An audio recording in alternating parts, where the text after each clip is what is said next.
Hello friends, a very good morning to all of you. Today we will discuss about neuroendocrine tumors or NETs. Earlier it was known as carcinoid syndrome, but it was abolished now. It is a very complex, confusing topic in surgery, and our legendary Bollywood actor Irfan Khan had passed away yesterday, and he also suffered from this disease, this tumor. So without any further discussion, let's get started this topic. Neuroendocrine tumor. These tumors arise from specialized cells in various sites of the body. These cells are known as APVD. APVD means amine precursor uptake decarboxylation cells, and these cells are present in various sites in the body. What is the specialty of these cells? These cells secretes various peptide markers or hormones, and these are known as chromogranin A, synaptophysin, neuron septic enolase, serotonin, pancreatic peptide, somatostatin, and gastrin. And on the basis of these markers, we can identify what is the site of these tumors. Okay. Then if hyperplasia of these cells, these APVD cells, if hyperplasia of these cells occur, then it is known as a neuroendocrine tumor. As we know that it can present in various sites in the body. If in GIT, these cells are called as enterochromaffin cells, EC cells. If hyperplasia of these APVD cells happen, then it is known as neuroendocrine tumor. Earlier it was known as carcinoid tumor, but it is abolished now because these tumors can range from benign to malignant. So it is not appropriate to call it carcinoid. Carcinoid means carcinoma-like tumor. So it is better to call it neuroendocrine tumor because it can range from benign to malignant. Classification of this tumor. Classification is based on different bases. First, anatomical site, embryological basis, and grade of differentiation. Anatomical sites on the basis of it can be formed from stomach, it can be from ileum, it can be from jejunum, it can be from rectum, appendix. There are many sites from where it can arise on the basis of anatomical site. And embryologically, if you know that foregut, midgut, hindgut means it can be found in remnant of foregut, midgut, hindgut, and we all know that foregut had lungs, stomach, pancreas, midgut small intestine, appendix, and hindgut colon and rectum. And on the basis of differentiation, it can be benign, low, intermediate, or high grade. So let's discuss about GI neuroendocrine tumors. In case of GI neuroendocrine tumor, commonly released marker is serotonin. As I have told you that these APVD cells secrete some marker. So in GI NETs, these secrete serotonin. These are some general facts. In general, most common marker released in all type of NETs is chromogranin A. This present in blood. So from blood chromogranin A we can assess also the NETs. And all NETs are positive for somatostatin receptor.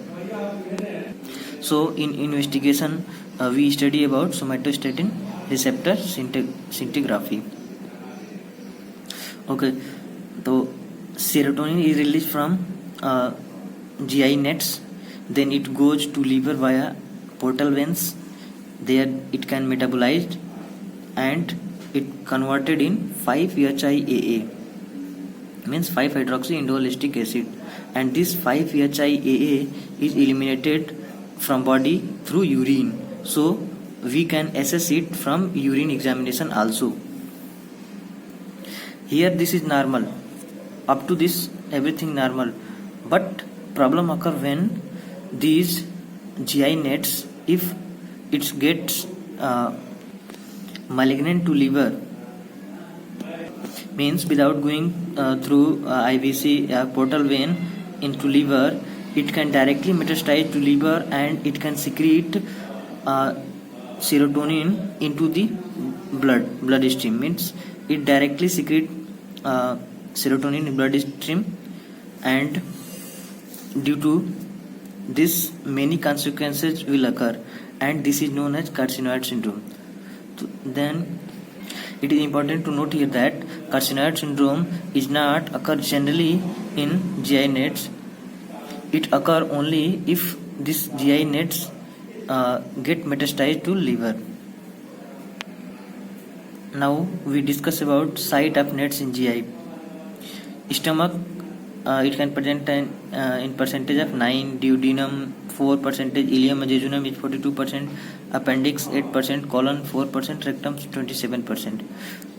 Then most common site is small intestine, ileum and jejunum. But according to Love and Bailey surgery book, it is noted here that appendix is the most common site. Most common site of net in GIT is small intestine, and most common tumor of appendix is carcinoid tumor. Now we can discuss about investigation of these nets. I have told all of this earlier that if 5-HIAA in urine we can assess. Most sensitive investigation for nets is somatostatin receptor scintigraphy. As we earlier discussed that all type of nets are positive for somatostatin receptor scintigraphy, and this is also known as octreotide scan. In this 68 gallium DOTATAC scan is done, and this is somatostatin analog PET scan. So this is the investigation. Now we discuss about what is the presenting feature, what can present the patient if he has neuroendocrine tumor. Most commonly it is presented as abdominal pain, GI bleeding, intussusception. But if he has developed carcinoid syndrome, then he will present flushing, redness of face without sweating, and diarrhea, bronchospasm. These are the features of carcinoid syndrome. In 60% of patients, carcinoid syndrome lead to the heart failure, right heart failure. What happen in this? It can develop tricuspid regurgitation, pulmonary regurgitation, and pulmonic stenosis, and this can lead to the right atrial enlargement and right heart failure. And this, if right heart failure can happen, this can lead to the cor pulmonale, means isolated right heart failure. And these tumors are spread by lymphatic routes. This is high load desmoplastic. GI nets metastasis to most commonly liver. Now we will discuss about management. Primary management is surgery, but if it has undergone malignant, then we can do for it chemotherapy, cisplatin, 5-fluorouracil, and octreotide drug supplementation. We will discuss mainly about surgery, and surgery will be discussed about different location where nets is happening. If it is present in appendicular carcinoid, then if tumor is surgery criteria is if tumor is less than 2 cm in size and greater than 2 cm from the appendicular base, then what we can do? Simply appendectomy. But if it is greater than 2 cm in size and less than 2 cm from the base of the appendix, then what we can do? Right hemicolectomy. Now we will discuss about gastric carcinoid, and gastric carcinoid are divided in 4 types: type 1, type 2, type 3, type 4. On the basis of this, we can do surgical management of this. What happen in type 1? This is most common and seen elderly female. Increased gastrin level. APVD cells of this gastric tumor secrete mainly gastrin, so hypergastrinemia, and and this hypergastrinemia means more gastrin level is due to the gastric atrophy and pernicious anemia. So the reason of this increased gastric level is gastric atrophy and pernicious anemia. And management of this is endoscopic resection.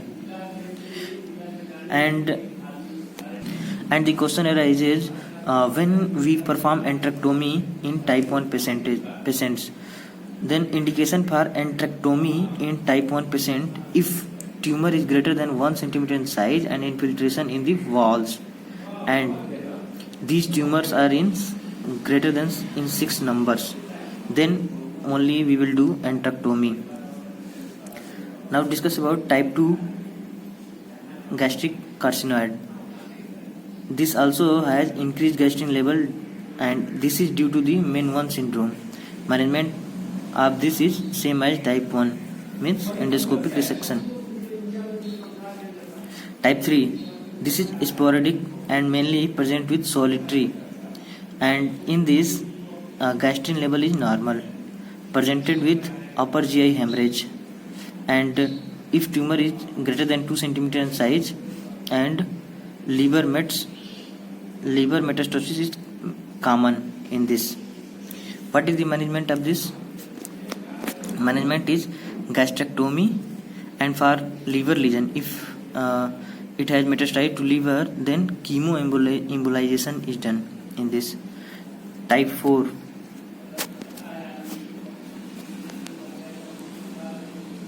large ulcerated. Type 4 tumors are very bulky and large. These are large ulcerated, similar to adenocarcinoma. This has a very bad prognosis, and radical surgery is the treatment of this. So this is the detailed discussion about NETs.